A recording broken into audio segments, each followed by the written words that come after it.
I'm going to resume filming in my backyard. My garden isn't only about roses.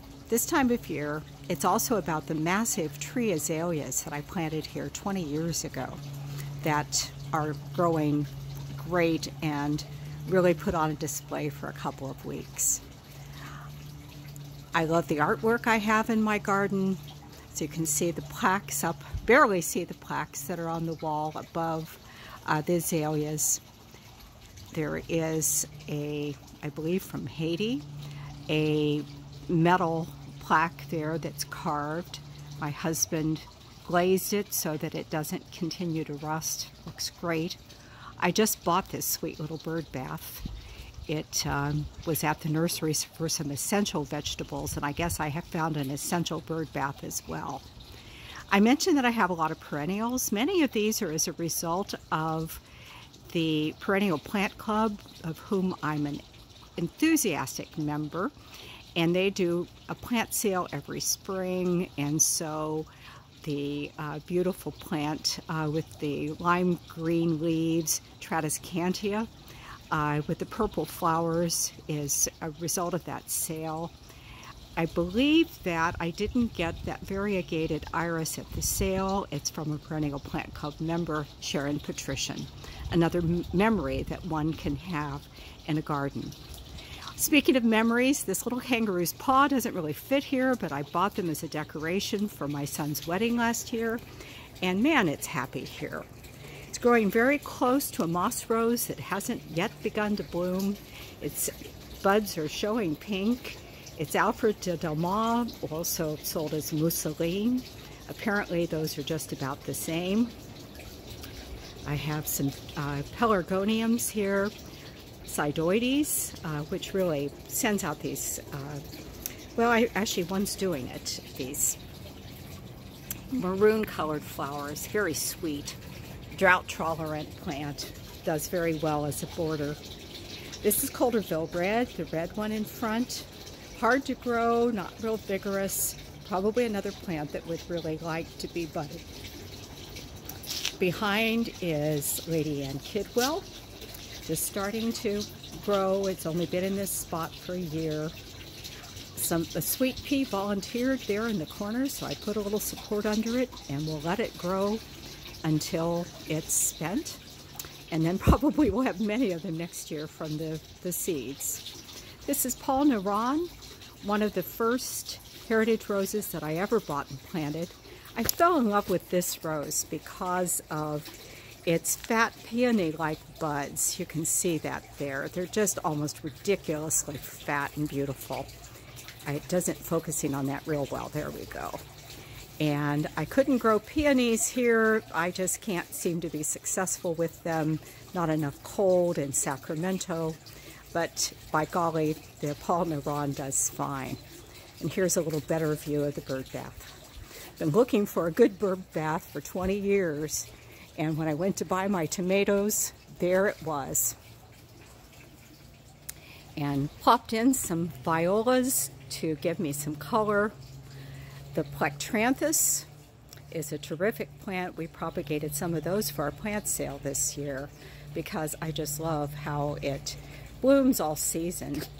And I love, well, everything about it, like so many things in my garden.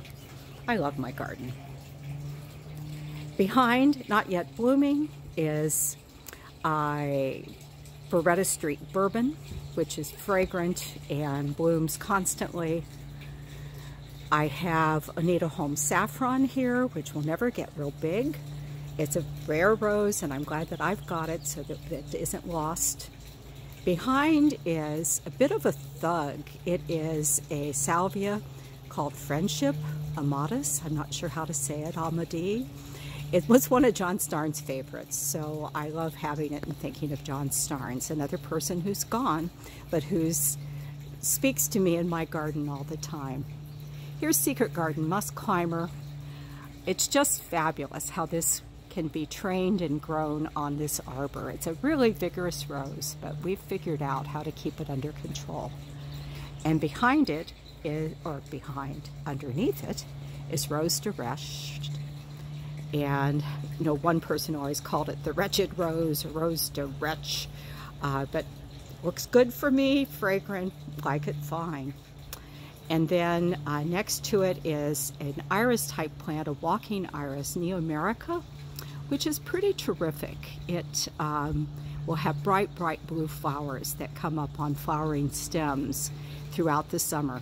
One must not cut off a flowering stem, as I learned to my regret, because they won't send up more. It does them at the beginning of the season, then blooms on them. Okay, I'm going to just do a little sweep here. I'll walk down the side fence too, or the side yard, but not this video. Here is in front of us is Eugène de Beauharnais. I bought it as Le Grand Capitan.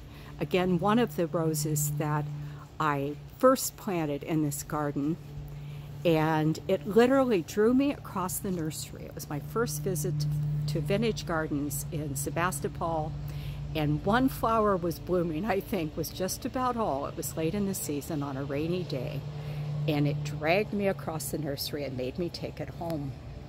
And here it is. Okay. Now I'll turn around. There's a tiny bit of the single yellow Banksia still blooming.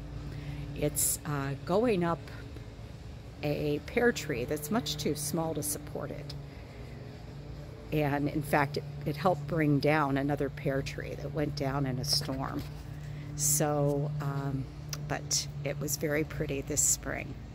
Let's see if I can get this focused correctly. And sweep back across.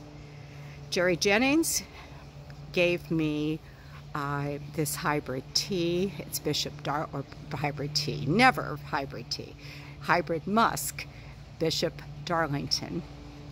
And another memory rose here is Barbara's apricot musk, which is pretty much unavailable. It's not in commerce anywhere that I know of. It is a seedling that Robert Rippeteau grew that Barbara had sent to him from Jim Henley in the cemetery. I believe it was cross-pollinated with Pearl d'Or, which is the reason for its incredible apricot buds. Lovely, lovely little thing. I think it would grow as a sprawling, gangly climber, but I keep it cut back, and it keeps on blooming. This is a rose that Barbara grew as Lady Roberts that she got from Joyce DeMitz. This is incredibly pale right now. I know that Anna Olivier sports back and forth, or at least exhibits different color. I've never seen it this lemony yellow before, but here it is. It's really in too much shade where it's at, so it gets tall and gangly. But right now it's looking great, and I keep cutting it back. Not all roses are blooming. I said that the minis weren't growing by my entry gate. Well, in fact, they're growing just fine, but they're not blooming yet. This is Kim Rupert's Too Cute, and it's pretty dang cute, but not yet. Well, I guess it's still cute, but not blooming. And I'll sweep back around and just show I've got a Pacarette, just newly planted here, doing its best. The sweet peas are threatening it, but hey, I'll keep it. Come on, Anita, there. I'll keep it uncovered, and it will do just fine. The sweet peas are only here for a moment. So a view back around towards that view towards the two arches, and we'll end here.